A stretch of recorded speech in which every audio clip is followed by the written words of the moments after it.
जेवणात जर तुम्हाला कोणी काही घातले असेल तर नवनाथांचे उपाय तुम्ही जाणून घ्या। आज खूप महत्त्वाचा व्हिडिओ होणार आहे। जर तुम्हाला जेवणामध्ये कोणी काही मिसळले असेल तर मिसळण्यापासून तुम्हाला अनेक प्रकारचे प्रॉब्लेम होत असेल तर त्यापासून नवनाथांनी आपल्याला कोणते उपाय सांगितलेले आहे याबद्दल सविस्तर माहिती या व्हिडिओच्या माध्यमातून मी तुम्हाला सांगणार आहे। चला तर आजच्या व्हिडिओला स्टार्ट करूया। जेवणात काही घातले असेल तर नवनाथ उपाय। नमस्कार मित्रांनो, आज आपण एक अत्यंत महत्त्वाचा विषय घेऊन आलो आहोत। कधी कधी आपल्याला जाणवतं शरीर अचानक बिघडले, मन बेचैन, घरात वाद, सतत थकवा आणि जेवण केल्यावर त्रास। म्हणजे कोणीतरी जेवणात काहीतरी घातलं आहे का? काही करणी, काही नकारात्मक वस्तू किंवा काही अशुभ गोष्टी। तर आज या व्हिडिओमध्ये नवनाथ संप्रदायातील असे काही प्रखर उपाय सांगणार आहेत जे शेकडो वर्षापासून वापरले जातात आणि ज्यांनी असंख्य लोकांचे संकट दूर केलेले आहे। पार्ट क्रमांक 1, लक्षणे। कधी लक्ष द्यावे? पहिले समजून घेऊ, जर जेवणामध्ये काही घातले असेल तर शरीर, मन आणि ऊर्जा यामध्ये काही खास लक्षणे दिसतात। लक्षणे: जेवणानंतर अचानक उलटी, घबराट, छातीत ताण, पोटात आग किंवा वेदना, अंगात कसनुस वाटणे, अशक्तपणा येणे, घरात वारंवार वादविवाद वाढणे, नकारात्मक विचार, स्वप्नात भय, सतत ताप येणे आणि काही निदान न लागणे, कोणाच्याही नजरेला न पडता अचानक तब्येत ढासळणे। जर या लक्षणांपैकी काही सतत जाणवत असतील तर शरीराचा त्रास वेगळा आणि करणीचा त्रास वेगळा ओळखायला हवा आणि अशा वेळी नवनाथ उपाय अत्यंत प्रभावी ठरतात। पार्ट क्रमांक 2, नवनाथाचे संरक्षण का काम करतो? नवनाथ हे योगसिद्धी, महामानव आणि तांत्रिक शक्तीचे प्रतीक आहे। त्यांनी ऊर्जेचे शुद्धीकरण, करणी भस्म उपाय आणि संरक्षणासाठी अनेक सिद्ध उपाय सांगितलेले आहेत। याचे उच्चारण, भस्म आणि ध्यान यामुळे शरीराची आणि मनाची ऊर्जा शुद्ध होते। पार्ट क्रमांक 3, उपाय सुरू करू। उपाय क्रमांक 1। उपाय 1, नवनाथ भस्म किंवा मंत्र। सर्वात प्रचंड उपाय। हा उपाय कोणत्याही नकारात्मक करणे आणि जेवणात घातलेल्या अशुद्धीवर लगेच काम करतो। प्रक्रिया: पहिला, सूर्य उगवल्यानंतर घरातील एखाद्या शांत कोपऱ्यामध्ये बसा। दुसरा, थोडेसे गंगाजल किंवा स्वच्छ पाणी घ्या। तिसरा, त्यात एक चिमटा भस्म विठोबा नाथ मंत्राकडे टाका आणि खालील मंत्र 27 वेळा म्हणा।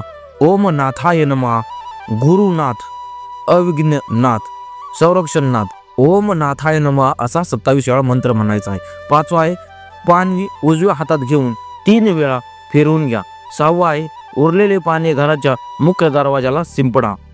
परिणाम: शरीरातील नकारात्मक ऊर्जा निघते।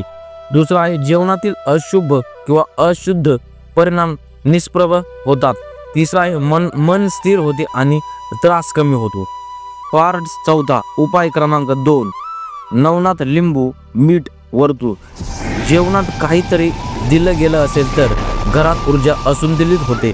हा उपाय अत्यंत साधा आणि चटपट परिणाम होणारा आहे। प्रक्रिया: 1 पूर्ण लिंबू घ्या। 2 त्यावर 3 वेळा ओम नाथाय नमः म्हणत फुंकर मारा। 3 रात्री झोपताना तुमच्या डोक्याजवळ ठेवा। 4 सकाळी उठल्यावर लिंबू 4 तुकडे करून घराबाहेर चौर रस्त्यामध्ये टाका। 5 हातात स्वच्छ धुवा। लिंबू घरात कुठेही फेकू नका। परिणाम: नकारात्मक ऊर्जा शोषली जाते किंवा नकारात्मकता शोषली जाते। दुसरा, करणीचे परिणाम कमी होतात। तिसरा, शरीर हलके वाटू लागते। पार्ट क्रमांक 5, उपाय 3। उपाय 3, नाद चिमटा ध्यान संरक्षण। नाद संप्रदाय चिमटा ही फक्त वस्तू नसून ऊर्जेचे कवच आहे। प्रक्रिया: 1 सकाळी किंवा संध्याकाळी 5 मिनिटे शांत बसा। दुसरा, डोळे मिटा आणि मनात कल्पना करा गुरु गोरक्षनाथ तुमच्या समोर उभे आहेत आणि चिमट्याने तुमच्या कंठावरती, कपाळावर आणि हृदयावरचे संरक्षण देत आहेत। तिसरा, 11 वेळा म्हणा गुरु गोरक्ष माझे संरक्षण करा। परिणाम: कोणत्याही प्रकारे जेवणातील करणी निष्प्रभ होते, मन आणि शरीर दोन्ही स्थिर होतात आणि तिसरा, भीती घबराट कमी होते। पार्ट क्रमांक 6, उपाय क्रमांक 4, नवनाथ धूप शुद्धी। जेवणात काहीतरी दिलं गेलं तर घरातील वातावरण दूषित होते. प्रक्रिया त्यातील पहिला आहे नागर मोथा किंवा गूळ धूप लावा. दुसरा, धूप पूर्ण घरभर दाखवा. तिसरा, धूप दाखवताना म्हणा ओम आदिनाथाय नमः, ओम मच्छिंद्रनाथाय नमः, ओम गोरक्षनाथाय नमः. आमच्या घरात आणि शरीरामध्ये दोष नष्ट करा. परिणाम, घरातील नकारात्मक शक्ती निघून जातात आणि शरीरातील करणी तुटते. पार्ट क्रमांक 7. उपाय क्रमांक 5. नाथांची 3 दिवस उपासना पूर्ण शांती. हा उपाय 3 वेळा करा. प्रक्रिया, सकाळी उठून स्नान करा. दुसरा, नाथांची छोटीशी प्रतिमा समोर ठेवा. तिसरा, 108 वेळा मंत्र जपा. ओम नाथाय सिद्धाय नमः. परिणाम, त्यातील पहिला आहे जेवणातून केलेली करणे 3 दिवसांमध्ये पूर्ण तुटते. दुसरा, शरीरातील नवीन ऊर्जा येते. तिसरा, त्रास पूर्ण शांत होतो. मित्रांनो, कुणीच वाईट करायला कोणीही काही करेल, पण नवनाथासारखे जग संरक्षण करणारे सिद्ध तुमच्या मागे उभे असतील तर कोणताही डोंगर, कोणतेही संकटे, कोणतेही कर्मी तुम्हाला तोडू शकत नाही. गुरुनाथांचे आशीर्वाद कायम तुमच्या सोबत राहो हेच परमेश्वरचरणी प्रार्थना करतो. आणि लास्टला तुम्हाला जाताना एवढं सांगतो, ओम चैतन्य श्री नवनाथाय नमः, ओम चैतन्य श्री मच्छिंद्रनाथाय नमः, ओम चैतन्य श्री गोरक्षनाथाय नमः, ओम चैतन्य श्री कानिफनाथाय नमः, ओम चैतन्य श्री जालिंदरनाथाय नमः. अलख निरंजन आदेश.